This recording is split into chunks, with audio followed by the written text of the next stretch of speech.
that millions of objects never intended for museum display have been looted from all over the world by different imperial powers. It is no secret that many of them have been carefully preserved in pristine museums and are now seen as precious art objects. At the same time, it is no secret that millions of people robbed of tools, masks, and other objects that constituted their world continue to seek a place where they can rebuild their homes. Not only do they have rights to these objects, their rights are inscribed in them. Imagine these were the people calling for help. Alternately, imagine that these figures had not been robbed of the people who made them.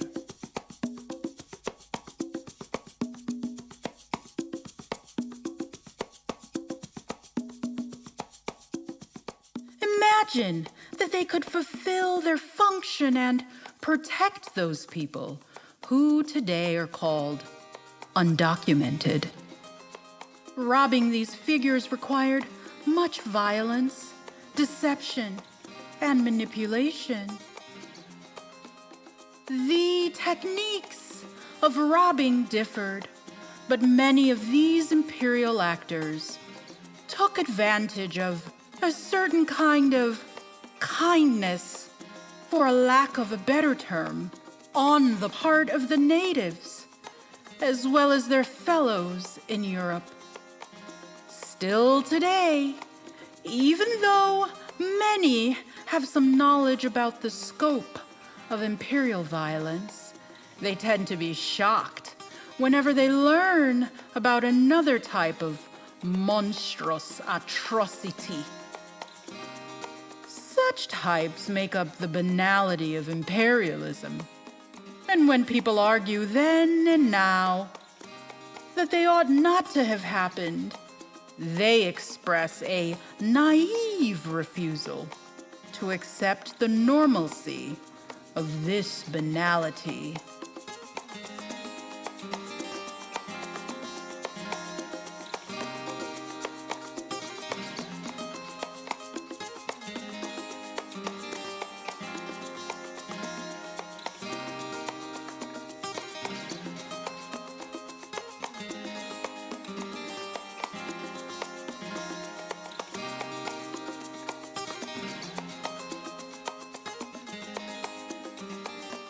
Even the objects themselves are not completely settled down.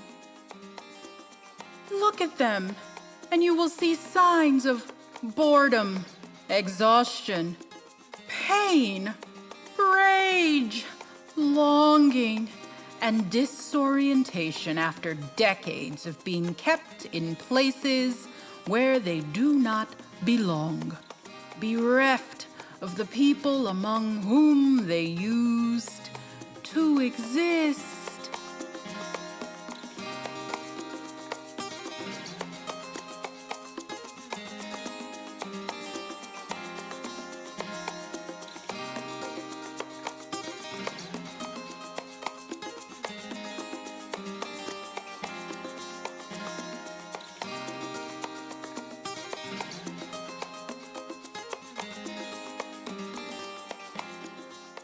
Artifacts preserved in European museums are not just exemplary masterpieces. They are also congealed forms of imperial violence. Centuries of imperialism have taught armed imperial actors that they have a license to shoot those who reach their borders, carrying only small bundles with them, only enough to provide for their immediate needs.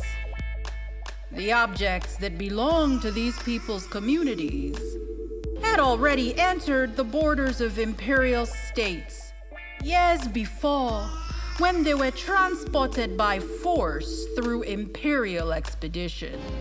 It is therefore time to refuse the undocumented status imperial states have forced on these people who feel they have no choice but to migrate to the same states and claim their due rights. Their movement is a reparative one, and we are being called to endorse it. Si les Africains, ils quittent l'Afrique, ils quittent dans des bateaux pour venir ici, c'est dû aux Européens, à la richesse africaine. Ici en Europe, il n'y avait rien. Tout ce qu'on voit ici, il n'y avait rien. On les a pris de l'Afrique. On a pris nos trésors, on a pris nos trucs pour les amener là. Donc, et si quelqu'un qui te prend quelque chose et qui te prend même tes ressources, tu n'as plus de quoi vivre, si tu as faim, tu es obligé d'aller le voir. C'est ça. Moi, si tu me prends tout ce que j'ai, si j'ai faim, je viens te voir, je te dis donne-moi un peu de ce que tu as. Ah, c'est logique. It's true. They may not have the documents required at the border, but they have well-documented objects in all these museums. This is why they are reaching out. Their movement is a counter-expedition of people refusing to be separated from the world they see as their own. They are expected by these objects. Some of these protective figures still struggle to preserve their protective powers, following them from afar. To see their movement as reparative, we must first recognize the violence of separating objects and people into two separate regimes. A regime in which objects are well documented and cared for by museum experts.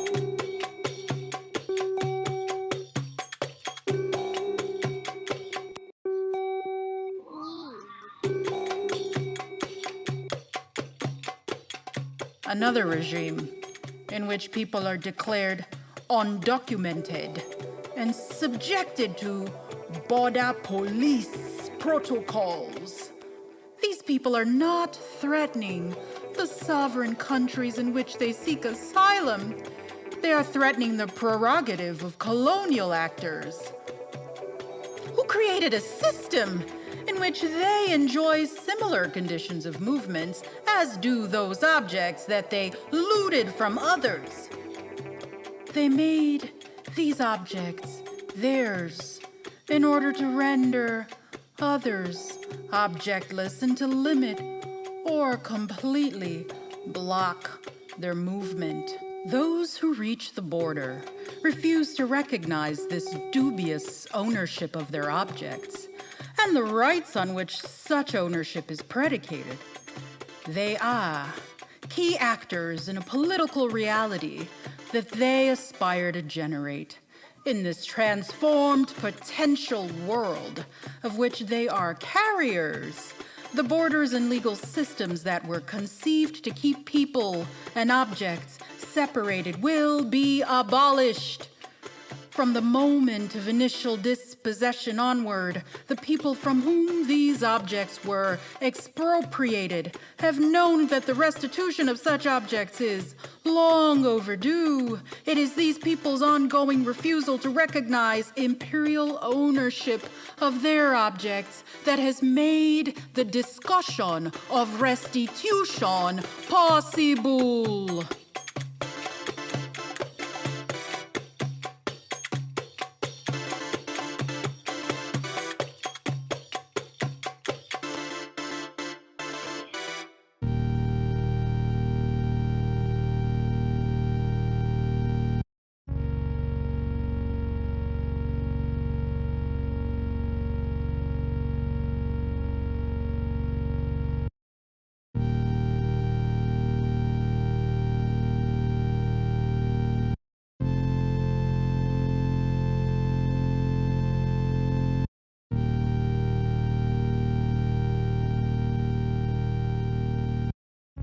You know what I'm saying here?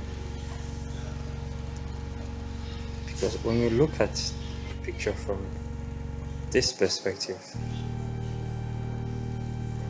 you see admiration and beauty. When you go closer, you see harm that was done to people. Because now you see cultures put down. You don't have all the fancy lights around. But you start looking at the details, you see the reality.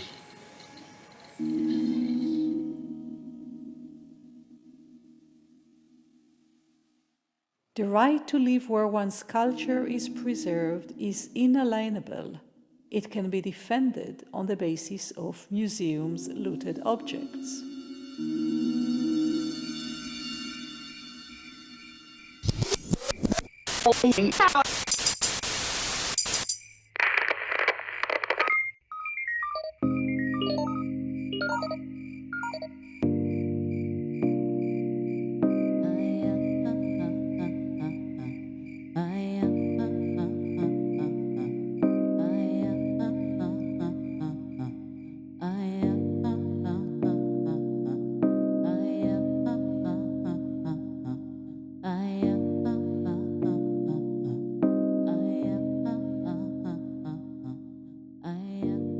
You cast these heads with their eyes shut, hoping that if you couldn't see their eyes, they wouldn't see you either. Be assured, they have not missed a tiny bit of your cruelty.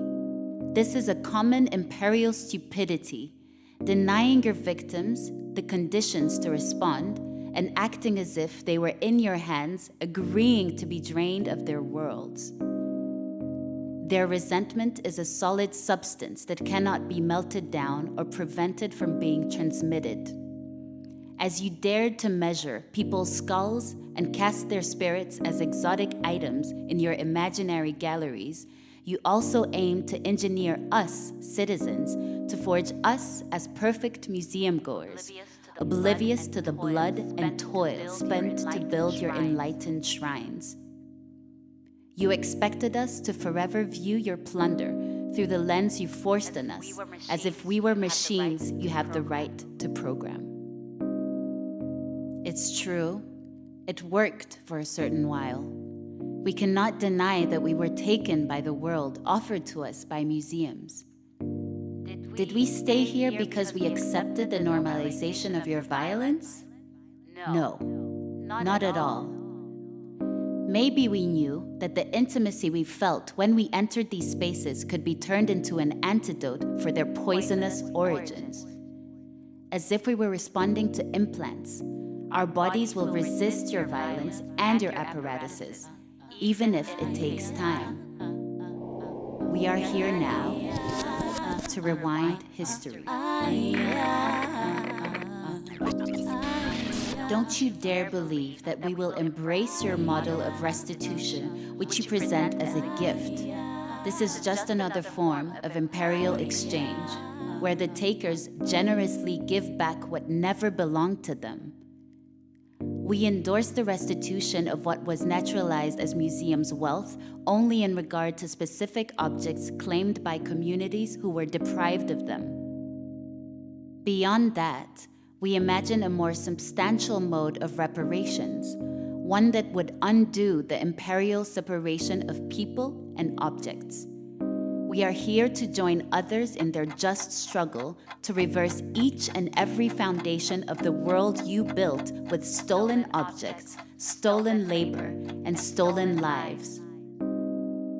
We are not asking to be integrated into your world of respectability or to be included among your elite perpetrators. It is not about naming now the people who were forced to represent types. Anyhow, we don't forget the crimes of your collectors whom you qualify prominent, your museum founders or anthropologists whose work you praise as groundbreaking. We are not interested in your reparative measures that preserve the same imperial premises. To begin with, we are not interested in being part of your family of man. presenting the family of man with a new diverse cast of peoples is a colonial gesture of inclusion, one that falls short of repair or reparations. Not willing to undo the imperial system, inheritors of colonial worldviews who still occupy key positions in which they are responsible for representing their ancestors' crimes are today extending their notion of humanity to encompass those whom their ancestors deprived of their worlds. But for those who had different cosmologies, this notion of humanity was always dubious. This notion of the family of man was made possible only because you plundered samples and specimens from every corner of the earth and made them components of your narratives. To expect us to enter into a conversation with you, you first have to disown what you plundered.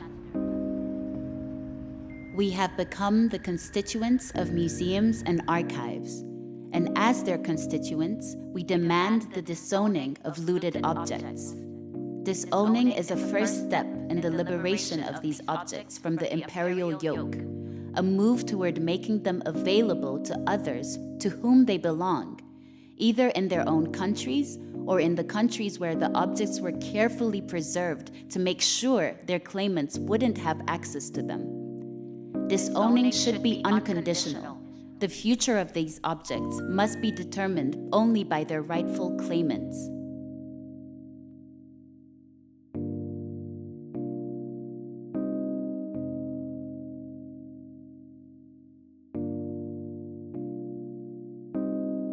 Why do you think the arm of this figure was cut?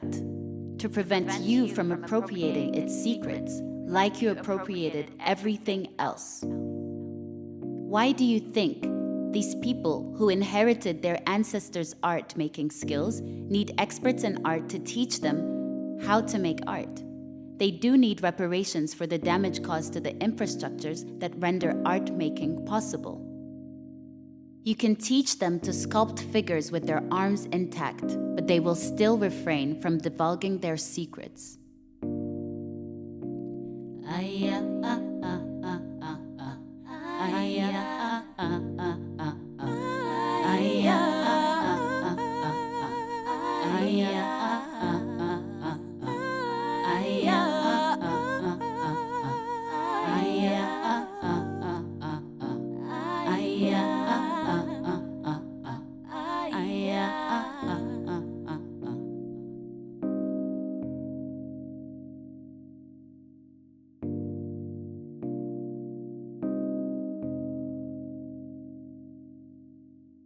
In the display of each object, we cannot but recognize the brutality of the apparatus of the museum. These objects should have stayed on top of the baskets in which they kept their relatives' bones.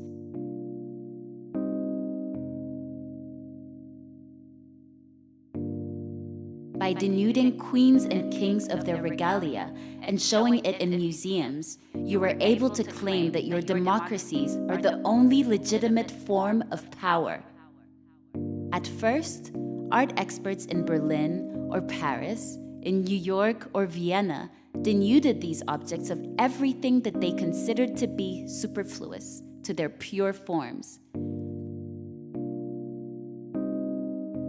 Today, they are enlivening these objects by placing them next to photos of the people who inherited their meaning, recreating colorful scenes of communal life in the museum. These are not reparative measures, nor are they a form of decolonization. These woods are not resources. They never have been. Shaping them in the form of books does not make your extraction more acceptable.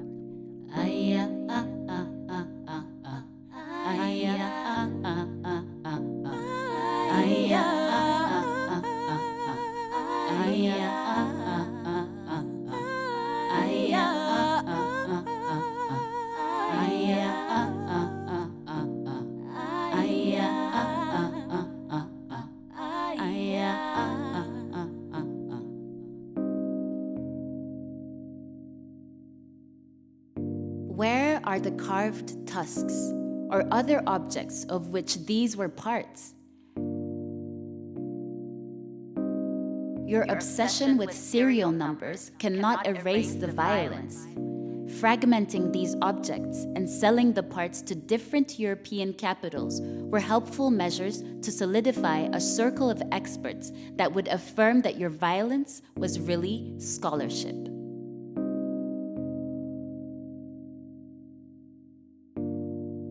From the enterprise of encyclopedic museums, whose aim is to collect objects from every tiny community in the world, Palestine simply disappeared, as if there were no Palestinian objects, as if Palestine were not part of Asia. No matter how you turn the map, Palestine is not there. On the geographical map, however, the name of Israel replaces Palestine. But museums of primitive arts do not own objects from imperial states like Israel. This is their way of drawing a line between imperial states and communities doomed to vanish. One day, samples from this imperial state and others like it will be collected and displayed in museums of bygone imperial times.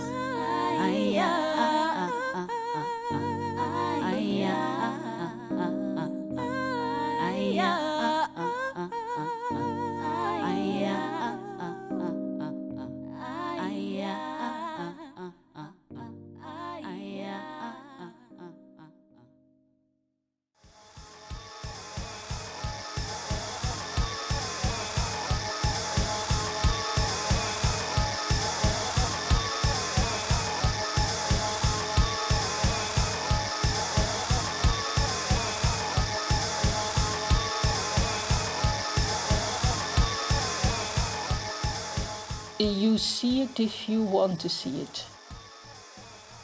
But the idea was to start the exhibition with a statement, so the statement that the museum distances itself from the colonial past.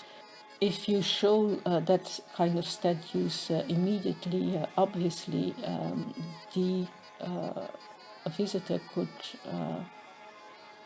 interpret it in the reverse way.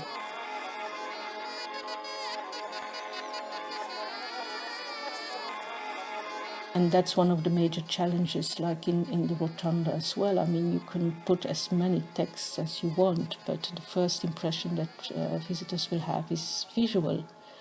So it's almost impossible to introduce visitors to those old colonial statues with the message that we actually want to distance ourselves from them.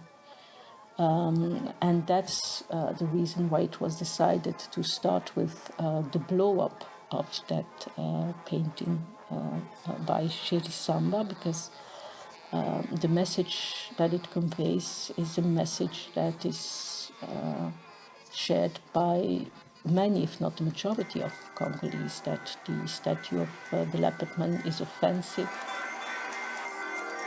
The visitor who has seen that blow-up, he then has the choice whether to enter the depot or simply visit the rest of the exhibition. Not enough for justice to be done, it must be seen to be done, so i.e. it's something that you have to do in public. The idea was we want to bury them, but we want to bury them publicly rather than simply putting them in the reserves where no one can see them. A map is like a census. It is used against people not in their favor. The use of maps by museums is one of the most telling signs that they are institutions of empire. Most citizens of imperial states continue to consume maps as education, not asking why their own countries give them access to other people's treasures, and why people with connections to these treasures are endangered at the US and Europe's borders. These citizens actually reaffirm their historical alliance with empire. A few European citizens reject the imperial command and dare to assist refugees who smuggle the borders. The penalties imposed by imperial states are designed to make such acts of refusal even less imaginable.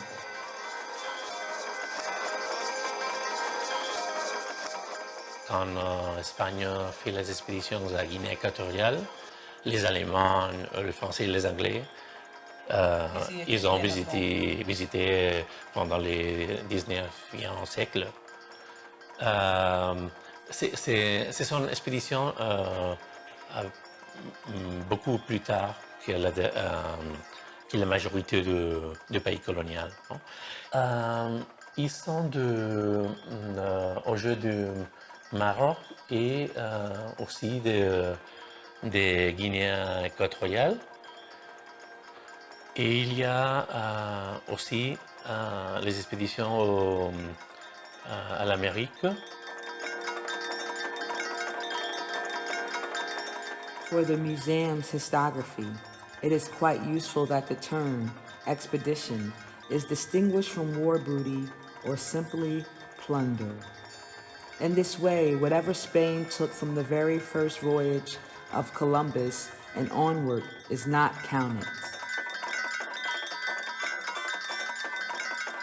Not that it matters so much what museums call it, as museums do not hesitate to report the details of their expeditions and even take pride in them. They often display their efforts under the sign of achievements.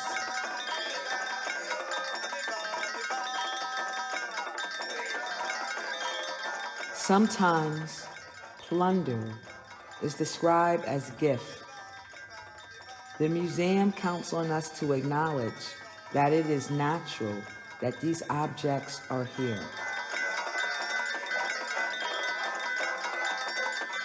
Imagine a palace in the desert without a facade.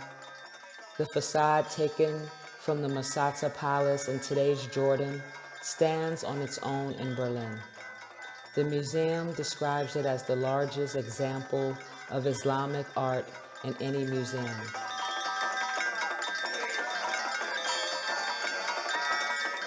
The museum counts it as a success.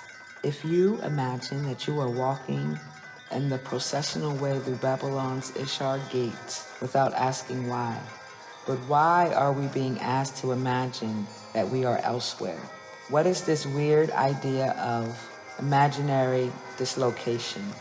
Especially strange because it is not in fact imaginary, but a real dislocation brick by brick, a plundered recreation of others' world that might invite us to disavow the real condition of where we are so that we can imagine being elsewhere. The museum seeks to provide visitors with a comprehensive story about the objects on display, one that provides context and offers the feeling of being part of the research. This story often includes incriminating details about the act of collecting, but these are not presented as such.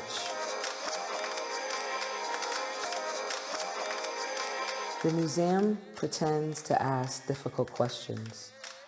Nearby, the prayer niche from Konya, modern-day Turkey, the text reads, "Did historians have the right to remove pieces from their original places?" And a reply follows. In the early 20th century, many pieces were broken off and sold in many places. Berlin experts collected about 65% of the individual pieces and reconstructed the niche in Berlin. In Turkey, people think differently and ask according to what logic a 13th century prayer niche from central Anatolia is being displayed in Berlin. A prayer niche is not just an archaeological object. Turkish authorities even contest the right of a sultan to give such a thing as a gift.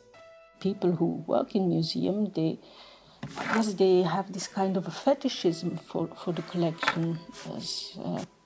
I mean, it's almost as if they want to protect the objects from the public. But what's the point? This wealth of objects was made inaccessible to the people who created them and to the communities in which they had been produced and used for many purposes other than contemplation. The breach between colonized people and their objects and resources, which Euro-American museums hold, is one of the founding principles of imperialism, which has not yet been abolished and is still not conceived as an open debt that Europe owes to colonized peoples. The collections in public museums such as ours are inalienable, so we're not supposed to actually restitute them. When you're confronted with the fact that 80 to 90% of Africa's cultural heritage is kept outside the continent, how can you not be in favor of restitution? It just doesn't make any sense.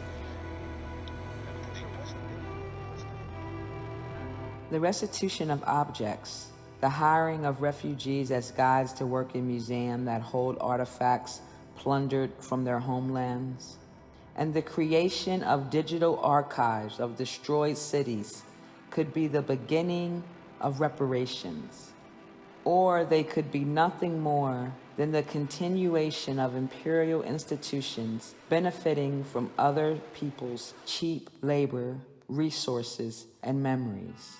Do you remember Diana in Usman Saben's film Black Girl?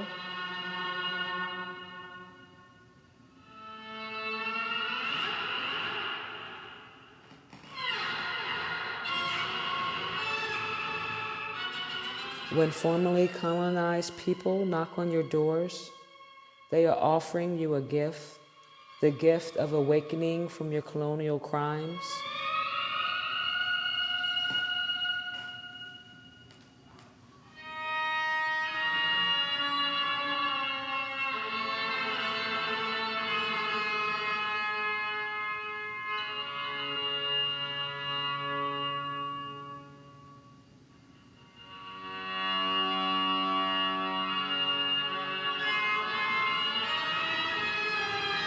When Diana was maltreated, she took this gift back. With her, we learn that a gift is irreducible to the object, for it is not unconditionally given. Imperial crimes are materialized in your institutions, professions, and gestures. The gift offered to you is a way out of the position that compels you to act as a guardian of these crimes. When you don't recognize this gift, you see yourself as the one who is required to give. Even worse, you attack when the gift is taken back. Remember that the rights of those people you condemn as undocumented are inscribed in the objects that you hold against them. Il doit savoir que même le corps que nous habitons, nous sommes en location dedans. Le corps, notre corps, on est en location dedans. Et il n'y a pas de frontières. La terre, il n'y a pas de frontières. Quand tu es dedans, il n'y a pas de frontières. On ne va pas demander, toi tu es français, tu vas rester de l'autre côté de la terre. Toi tu es sénégalais, tu vas rester ici ou non quelque chose. Quand on est mort, on est tous dans le même trou.